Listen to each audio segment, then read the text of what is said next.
Hello বন্ধুরা, এই দেখো নিয়েছি শোলা কচু। তো করবো আজকে কচুর বড়া করে তরকারি।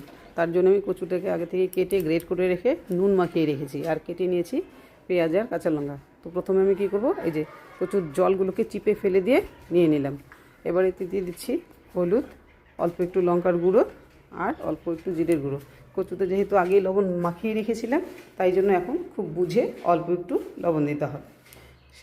দিয়ে দিলাম অল্প লবণ, আর দিয়ে দেবো এবারেতে বেশ খানিকটা বেসন। এবার এই বেসন দিয়ে, যদি কারোর কাছে বেসন না থাকে চালের গুঁড়ো দিয়েও করতে পারে, আমার বেসনটা ছিল, বেসন দিয়ে করে নিচ্ছি। এবার সমস্ত পেঁয়াজ, লঙ্কা আর এই বাদবাকি জিনিসগুলোকে মাখিয়ে ভেজে নিচ্ছি। এই যে এরকম বড়ার আকারে মিডিয়াম টু লো ফ্লেমে আস্তে আস্তে ভাজবো, যাতে জিনিসটা ভাজাও হয় আবার সেদ্ধও হয়। তো এই যে বড়াগুলো ভাজতে বসিয়ে দিয়েছি, ততক্ষণে আমি মশলাটা করে নিয়ে আসি।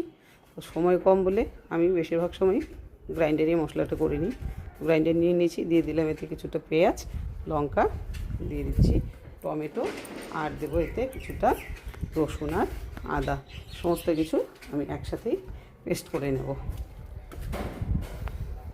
এদিকে আমার বড়াগুলো সব ভাজা হয়ে গেছে, আমি বড়াগুলোকে কড়া থেকে সব নামিয়ে নিচ্ছি।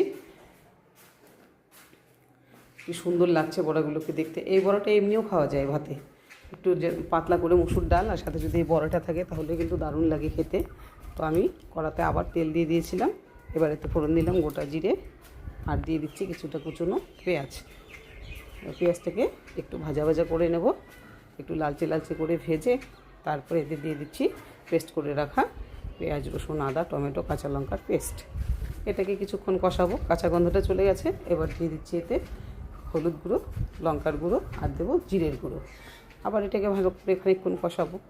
কষিয়ে নেওয়ার পরে এবার এতে দিয়ে দিচ্ছি স্বাদ অনুযায়ী লবণ দিয়ে মশলাটাকে ভালো করে কষিয়ে নিয়েছি। এবার এতে দিয়ে দিচ্ছি গরম জল। আমি তো সব রান্নাতেই গরম জল ব্যবহার করি। এবার ঝোলটাকে ফোটার জন্য সময় দিচ্ছি। ঝোলটা ফুটে উঠেছে, এবার এতে আমি ভেজে রাখা বড়াগুলো সব দিয়ে দিচ্ছি। এবার এটা কিছুক্ষণ 7 মিনিট হলেই হয়ে যাবে তরকারিটা। খুব বেশি সময় লাগে না বড়ার তরকারি হতে। যেমন তরকারিটা পুরো রেডি হয়ে এসছে। এই যে এরকম হবে, এটা খেতে গরম গরম ভাতের সাথে দুর্দান্ত লাগে। এরকম একটা পদ থাকলে কোনো কিছুই লাগে না।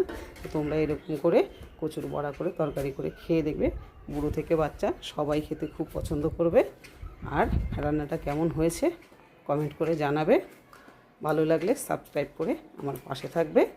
আজ এ পর্যন্তই, দেখা হবে আবার পরবর্তী রান্না নিয়ে পরবর্তী সময়। টাটা।